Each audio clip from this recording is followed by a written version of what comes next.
Արդեն ամիսներ է հազարավոր ներգաղթյալներ, որոնք ամերիկյան երազանքի հետևից եկել են Միացյալ Նահանգներ, մղձավանջի մեջ են։ Հեռախոսի ծանուցման ձայնը, ոստիկանական մեքենայի ազդանշանը կամ դռան թակոցը տագնապ է հարուցում, քանի որ ամեն օրը բերում են նոր, հիմնականում տհաճ անակնկալներ ներգաղթային նոր որոշման տեսքով։ Յուրաքանչյուր օր դու արթնանում ես եւ նոր օրենքի փոփոխություն, նոր խստացում, եւ դա իհարկե փաստաբանների գործը դժվարացնելուց բացի, անձի համար, մարդու համար, որ անցնում է այդ process-ով, բավականին լուրջ խնդիրներ է առաջացնում։ Դժվար է ասել, թե այս ամենը ինչքան երկար ժամանակ ընդհանրապես կշարունակվի։ Փաստաբանները նկատում են նվազել է ներգաղթողների հոսքը Միացյալ Նահանգներ, ինչը պայմանավորված է ոչ միայն ներգաղթային ոլորտում տիրող անորոշությամբ, այլև սահմանը հատելուց հետո ուղիղ էմիգրացիոն բանտ գնալու մտավախությամբ, իսկ այդ բանտում մարդիկ կարող են մնալ ամիսներով։ Եթե անձը գտնվում է էմիգրացիոն բանտում, բավականին դժվար է նրան այնտեղից դուրս հանելը։ Եվ շատ ժամանակ կտրուկ մերժումներ ենք ստանում եւ այնպես է ստացվում, որ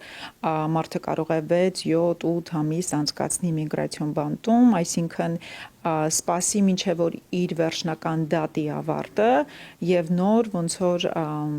իրեն կարողանան դուրս թողնեն։ Ազատազրկման հեռանկարից բացի կա նաեւ մեկ այլ վտանգ։ Մարդկանց առաջարկում են թղթեր ստորագրել, որոնք հետո օգտագործվում են նրանց դեմ, քանի որ շատերը չգիտեն իրենց իրավունքները։ Գիշերվա ժամը 2-ին 3-ին արթնացնում են եւ որոշակի փաստաթղթեր են տալիս ստորագրեն, վախի մթնոլորտով կիսատ պարատ բացատրելով թե ընդհանրապես ինչ են ստորագրում, անհապաղ հեռացման թղթեր կամ որ անձը համաձայն է, որ իրեն երկրից հեռացնեն, կամավոր հեռացման թղթեր, արագացված հեռացման թղթեր, այսինքն անձը չի էլ հասկանում ինչ է ստորագրում։ Միգրացիոն ոլորտում քաոսն ավելի մեծացավ նախագահ Թրամփի վերջին գործադիր հրամանով, որը նորթափ հաղորդեց արտաքսման արագացված գործընթացին։ Այդ որոշումը վտանգի տակ է դնում այն քաղաքների դաշնային ֆինանսավորումը, որոնք իրենց բնակիչների տվյալները չեն փոխանցում ներգաղթային ծառայությանը։ Սպիտակ տան ղեկավարի մեկ այլ գործադիր հրամանագիր էլ անօրինական ներգաղթյալներին պարտավորեցնում է գրանցվել։ Այս պահանջը հիմնականում վերաբերում է այն անձանց, որոնք սահմանահատել են անօրինական ու մինչև այժմ որևէ փաստաթուղթ չեն ներկայացրել ներգաղթային ծառայություն։ Ըստ փաստաբանի, այս որոշումը եւս մի շարք անորոշություններ է պարունակում։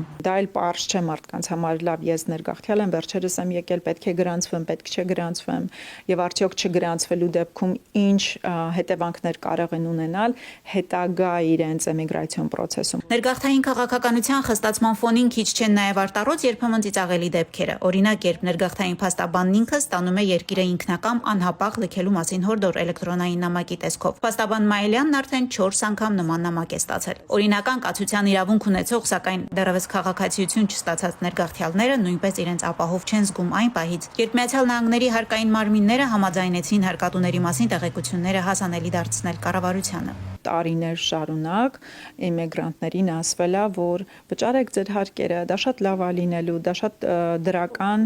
ազդեցություն է ունենալու ձեր ինտերվյուներին, ձեր հարցազրույցներին, ձեր դատերի ժամանակ եւ այլն եւ այլն եւ այլն, եւ որ IRS-ը, այսինքն հարկային ոնց որ իշխանությունները որևիցե ինֆորմացիա չեն տրամադրելու կառավարությանը։ Փաստաբանի գնահատմամբ թերևս ամենածանրն այն ներգաղթյալների վիճակն է, որոնք ստացել են վտարման մասին որոշում, սակայն որոշել են չընթարկվել ու թաքնվել։ Վտարման ենթակա հայերի մասին տարեսկզբին հրապարակված թիվը չի թարմացվել։ Հայտարարված 2808-ից քանիսն է լքել երկիրը նույնպես հայտնի չէ։ Մասնագետների գնահատմամբ իրական թիվը մի քանի անգամ մեծ է։ Լիլիթ Սեթրակյան, Գարեգին Վարդանյան, Լուրեր, Միացյալ Նահանգներ։